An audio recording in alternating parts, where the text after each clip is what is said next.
Imagine que você está caminhando sozinho, sob o silêncio de uma noite comum.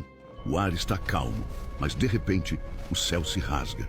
Um objeto enorme, envolto em chamas intensas, colide contra a terra bem diante de seus olhos. O impacto faz o chão tremer sob seus pés. A poeira sobe, densa e sufocante. Você se aproxima da cratera fumegante, esperando encontrar os restos de um asteroide ou uma rocha espacial. Mas o que você vê ali, estirado no chão, desafia a realidade. É uma figura de traços humanos, vestida com o resto de um manto escuro, outra brilhante, agora coberta de cinzas e carvão. Este ser, agora caído, é Satanás. Mas antes de ser o governante das sombras, ele carregava o nome mais belo do universo, Lúcifer. Ele possuía absolutamente tudo o que uma criatura racional poderia desejar. Sabedoria ilimitada, beleza insuperável e um poder que moldava a realidade. No entanto, Lúcifer não estava satisfeito. Ele queria o topo. Ele queria o trono do próprio Criador. E esse desejo secreto custaria sua própria essência. Hoje, você vai entender a psicologia por trás da primeira e maior conspiração política de toda a eternidade.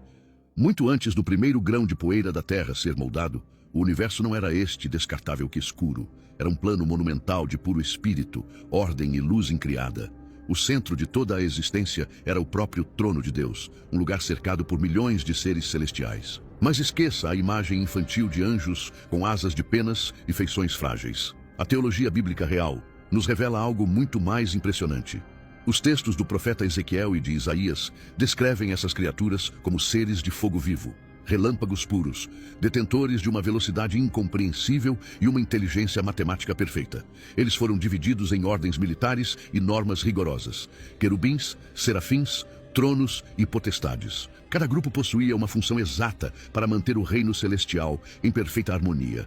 E no topo dessa pirâmide de poder e esplendor, Deus criou um anjo que se destacou significativamente de todos os outros. Seu nome era Lúcifer, que no original significa o portador da luz, a estrela da manhã. Ele não era apenas mais um servo no meio da multidão cósmica. Deus o designou para a função mais alta e sagrada que um ser criado poderia exercer. Lúcifer era o querubim da guarda ungido. Seu posto de dever era ao lado do próprio trono do Altíssimo. Ele operava como o guardião da barreira entre a criação e a presença do Criador. E por habitar tão perto da luz primordial, o próprio corpo de Lúcifer absorve e reflete esse brilho. Ele era ornamentado com pedras preciosas reais, sardônica, topázio, diamante, esmeralda e ouro puro. Mas o seu maior dom não era visual, era a sua voz. A anatomia espiritual de Lúcifer continha instrumentos embutidos. Quando ele falou ou conduziu o louvor do céu, sua voz ressoava como uma orquestra inteira tocando em sincronia absoluta. O céu vivia em perfeita paz. Por eras incontáveis, o ritmo do céu era perfeito. Lúcifer entoava a primeira nota. Os milhões de anjos respondiam em uma onda de som que impactava o trono, e o Criador contemplava sua obra com satisfação. Não existia dor, ciúme ou tempo. No entanto, um mistério profundo se localizou no cosmos. Como o mal poderia nascer em um lugar onde só existia perfeição, sem nenhuma tentativa externa para plantar a semente? A resposta está no paradoxo do espelho. Sendo o guardião do trono, Lúcifer passava diante do reflexo da própria glória de Deus e da sua própria beleza. Ele começou a passar tempo demais admirando a si mesmo. Olhava para o brilho das joias em seu corpo e para a perfeição de sua voz. A mente de Lúcifer começou a se desviar do Criador e focar na criatura. Em vez de pensar: vejam como o meu Criador é magnífico, ele passou a sussurrar em seu íntimo: vejam como eu sou magnífico.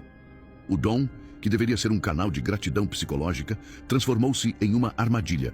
O orgulho se instalou. O profeta Isaías documentou os pensamentos ocultos de Lúcifer através de 5 declarações de pura arrogância que ele repetiu para si mesmo. Eu subi ao céu. Acima das estrelas de Deus, exaltarei o meu trono. Eu me assentarei no monte da congregação. Subirei acima das mais altas nuvens e serei semelhante ao Altíssimo. Lúcifer não queria mais ser o mestre de cerimônias do céu. Ele queria ser o dono da festa. Ele concluiu toda aquela curiosidade cósmica que passar por ele em direção ao trono deveria parar nele. Ele queria uma coroa. Apesar de sua arrogância, Lúcifer era dotado de uma inteligência brilhante.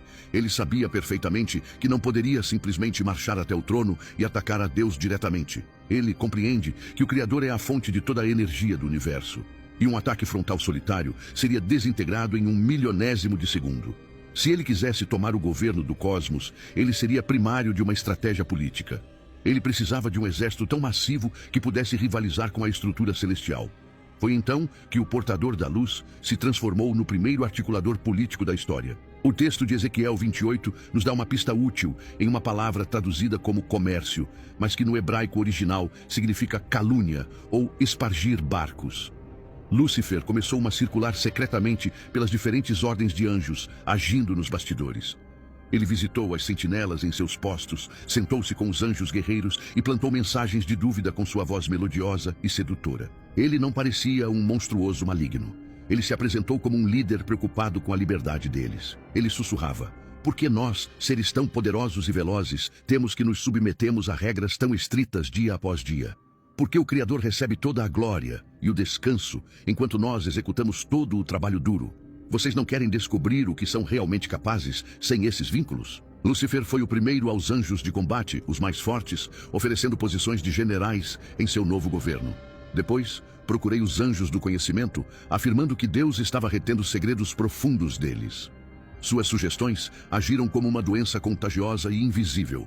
Lentamente, a harmonia do céu começou a trincar. Os louvores diários tornaram-se mecânicos, pesados. Havia uma tensão no ar, uma divisão silenciosa que nunca havia existido desde o início dos tempos. Por muito tempo, Lúcifer conseguiu manter o disfarce perfeccionista. Perto do trono, ele liderou o louvor com a mesma reverência aparente. Longe dele, organizava reuniões clandestinas nas extremidades do plano espiritual. E sua campanha política foi devastadoramente eficaz. O livro do Apocalipse registra que a cauda do dragão conseguiu arrastar consigo a terça parte das estrelas do céu. Isso significa que milhões de anjos de alta patente, guerreiros e pensadores, escolheram acreditar na narrativa de Lúcifer. Eles juraram lealdade absoluta à estrela da manhã e decidiram que não buscariam mais a orientação do trono. Ao olhar para o tamanho do exército rebelde que havia construído nas sombras, Lúcifer percebe que o tempo das sugestões havia acabado. Ele não precisa mais se esconder. A ambição acumulada por eras explodiu. Lúcifer abandonou seu posto de guarda, caminhou até as grandes extensões douradas do céu e, diante de toda a criação, assinalada o dedo diretamente para o trono de Deus, declarando guerra aberta contra o Altíssimo. O som de seu grito de desafio ecoou por todo o reino espiritual, quebrando definitivamente a paz eterna. Do outro lado do reino, os anjos fiéis não hesitaram. Sob o comando do arcanjo Miguel, uma figura firme, silenciosa e totalmente coberta da autoridade da justiça divina, as 2/3 partes restantes dos exércitos celestiais se mobilizaram imediatamente para defender a honra do seu rei. O cenário para o maior confronto da eternidade estava montado. O Apocalipse descreve o evento em poucas palavras. Houve batalha no céu, mas a física desse confronto foi apocalíptica. Sendo seres espirituais, eles não lutavam com armas humanas de ferro ou escudos de madeira. O combate era uma competição de força de vontade, pura energia volátil e autoridade espiritual. O céu se transformou em uma tempestade violenta, misturando o ouro brilhante dos exércitos de Miguel com o roxo profundo e escuro das forças rebeldes. Relâmpagos de pura força cruzavam o infinito continuamente. As próprias fundações do plano espiritual tremiam sob o impacto das massas que se chocavam. Lúcifer lutava com uma fúria alimentada pelo desespero e pelo seu próprio orgulho. Ele realmente acreditava em sua própria propaganda. Ele descobriu que sua estratégia militar seria capaz de romper as linhas de Miguel, permitindo-lhe arrancar a coroa de Deus.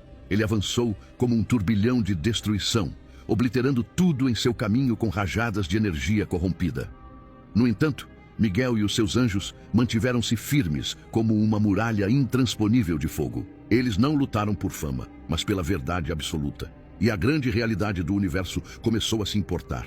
Uma mente criada jamais pode derrotar a mente que a projetou. A força de Lúcifer começou a se esgotar, e suas táticas falharam uma a uma. O pânico se deixou entre os rebeldes ao perceberem que a ilusão de independência estava colidindo com a realidade esmagadora da justiça do Criador. No centro do caos, Miguel confrontou Lúcifer diretamente e desferiu o golpe decisivo. A rebelião estava desfeita. As portas do céu se abriram e Lúcifer foi lançado para fora do reino. O universo assistiu em silêncio absoluto enquanto o maior dos anjos caía como um relâmpago através das dimensões. À medida que se afastava da presença de Deus, seu corpo sofreu uma transformação drástica. As joias que o cobriam racharam e viraram carvão apagado. Os instrumentos de sua voz quebraram, transformando suas melodias em um lamento estridente de ódio. O portador da luz tornou-se Satanás, o adversário. Ele e seu exército despencaram em um